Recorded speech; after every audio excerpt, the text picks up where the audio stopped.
بسم اللہ الرحمن الرحیم۔ آج کچھ مختلف نکات پہ آپ سے بات چیت کرنی ہے۔ اکثر آپ میں سے ہوائی جہاز کے ذریعے سفر کرتے ہوں گے۔ بعض ایئر لائنز ایسی ہیں جو آج کل چھوٹے سفر پہ سنیکس ہی دیتی ہیں اور بعض کھانا بھی مہیا کرتی ہیں۔ تو ذرا سوچئے کہ آپ ایک ایسی ایئر لائن پہ سفر کریں جہاں آپ کو سفر کے دوران کھانا بھی پیش کیا جاتا ہے، اور جب آپ کو کھانا پیش کیا جاتا ہے اور آپ کھانے کی ٹرے یا وہ جو پلیٹ دی جاتی ہے اس کو جب کھولتے ہیں تو اس میں آپ دیکھتے ہیں کہ سانپ کا کٹا ہوا سر جو ہے وہ باقاعدہ پکا ہوا آپ کے سامنے آ جاتا ہے، تو آپ کا تاثر کیا ہوگا؟ اسی طرح کی ایک جو رپورٹ ملی ہے وہ یہ ہے کہ ترکی کی ایک ایئر لائن ہے سن ایکسپریس، اور اس کی ایک فلائٹ اٹینڈنٹ نے یہ رپورٹ دی ہے اور ویڈیو بھی اپلوڈ کی ہے، جو کہ آپ ان کی گیسیٹے ڈواری کی یوٹیوب جو پیج ہے اس پہ دیکھ سکتے ہیں۔ تو اس کے مطابق یہ فلائٹ جو ہے وہ انقرہ ترکی سے جرمنی کے شہر ڈوزلڈورف آ رہی تھی۔ تو جب اس کو کھانے کا جو بھی وقفہ ہوا، فلائٹ اٹینڈنٹ نے جب اپنا کھانا لیا تو اس میں سانپ کا کٹا ہوا سر روسٹ ہوا اس کو ملا۔ بہرحال اس نے پھر یہ فوری طور پر رپورٹ دی اور ایئر لائن نے جو سپلائی لائن تھی اس کو فوری طور پہ معطل کر دیا، اور اب اس کی انکوائری کر رہے ہیں کہ یہ کیسے ممکن ہے کہ سانپ کا کٹا ہوا سر ہوائی جہاز کے کھانے میں سرو کیا گیا۔ دوسری خبر کہہ لیں یا نقطہ یہ بھی ایئرپورٹ سے ریلیٹڈ ہے، اور اس کا میں خود ذاتی طور پہ بھی گواہ ہوں۔ لاسٹ ویک جانے کا اتفاق ہوا تو جو واپسی کی فلائٹ تھی وہ کہہ لیں اب 1-1.5 گھنٹہ کی ہوگی، اور فرینکفرٹ ایئرپورٹ پہ اترنے کے بعد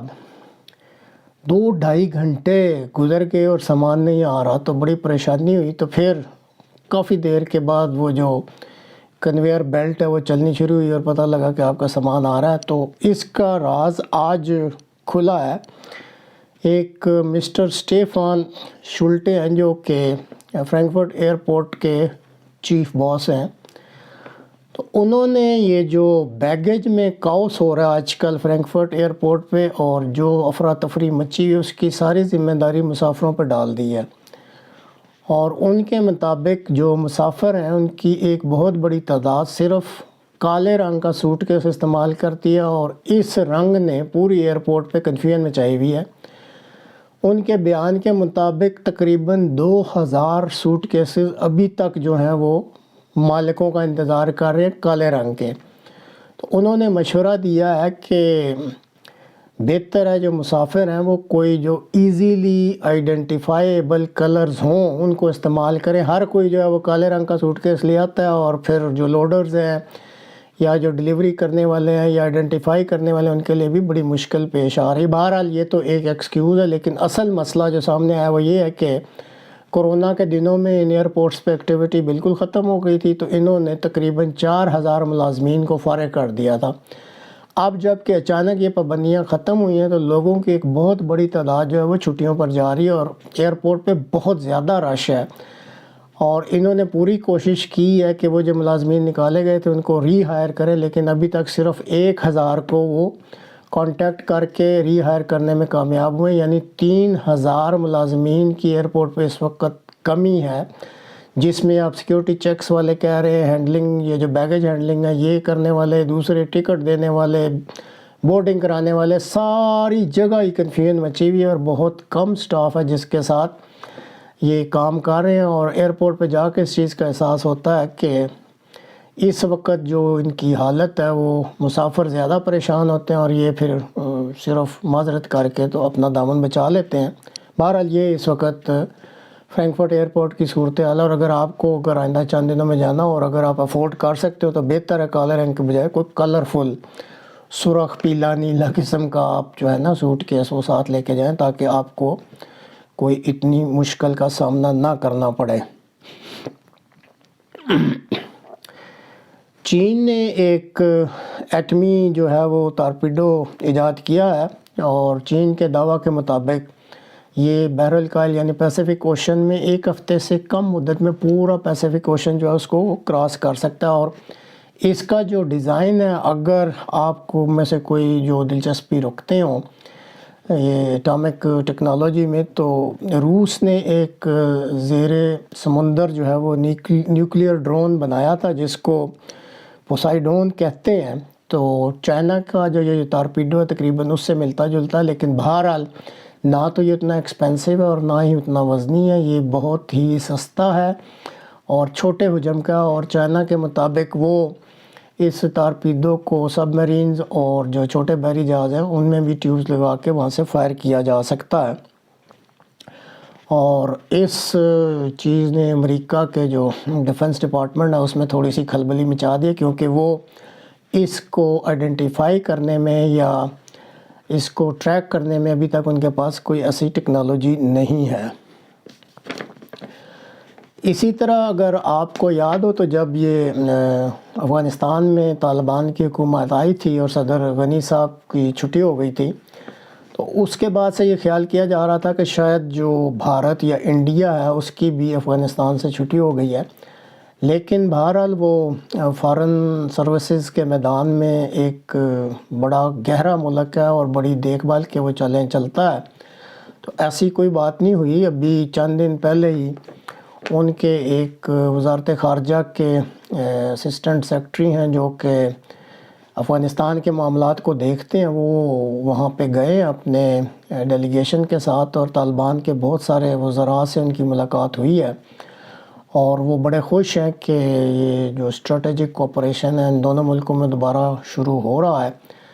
بہرحال انہوں نے یہ کہا ہے کہ اس کا یہ مطلب نہیں کہ ہم نے طالبان کی حکومت کو تسلیم کر لیا، لیکن طالبان اپنے طور پہ اس کا بڑا جشن منا رہے ہیں اور دنیا کو بتا رہے ہیں کہ دیکھیں جی بھارت کا ایک ڈیلیگیشن ہمارے ملک میں آیا اور ہم ان کے ساتھ کوآپریٹ کرنے جا رہے ہیں. امریکہ نے یہ سارا جو ہے وہ کلوز کوآپریشن کر کے اس کو ارینج کیا ہے. اب خیال کیا جا رہا ہے کہ جلد ہی جو ہے انڈیا وہ پھر افغانستان میں ایک مؤثر رول ادا کرنے کے قابل ہو جائے گا. اب پاکستانی حکام جو اس معاملے کے لیے ذمہ دار ہیں، امید ہے وہ اس چیز پر نظر رکھ رہے ہوں گے اور دیکھیں گے کہ یہ خطے کی جو صورتحال ہے اس میں جو تبدیلی ہو رہی ہے اس میں اب پاکستان اپنا کردار کیسے ادا کرے گا. اسی طرح جو روسی وزیر خارجہ ہیں وہ افریقہ کے دورے پہ آج کل، اور اپنے جو حالیہ دورے کی لاسٹ لیگ ہے یوگنڈا میں وہ پہنچ گئے ہیں اور بڑا ہی ان کا یہ کامیاب دورہ رہا ہے. تو یوکرائن کے ساتھ جنگ شروع کرنے کے بعد افریقہ کا کسی ایک بڑے روسی عہدیدار کا یہ پہلا دورہ ہے، اور اس لحاظ سے وہ بڑے خوش ہیں اور کامیاب ہیں کہ جس مقصد کے لیے انہوں نے یہ دورہ کیا تھا وہ کامیاب رہا ہے. اور مغربی دنیا جو ہے وہ حیران ہے کہ ہم نے تو پوری سینکشنز لگائیں، دنیا بھر میں پروپیگنڈا بھی کیا کہ یہ جارحیت کا ارتکاب کیا روس نے، لیکن جس طریقے سے افریقی ممالک ان کو ویلکم کر رہے ہیں اور جس طرح کوآپریشن کرنا چاہتے ہیں، یہ بہرحال پوری مغربی دنیا کے لیے حیرت کا باعث ہے.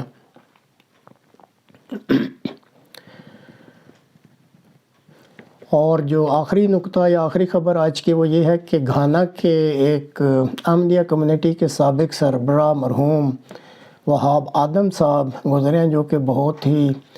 اچھے انسان تھے اور پڑھے لکھے اور بڑا نام کمایا انہوں نے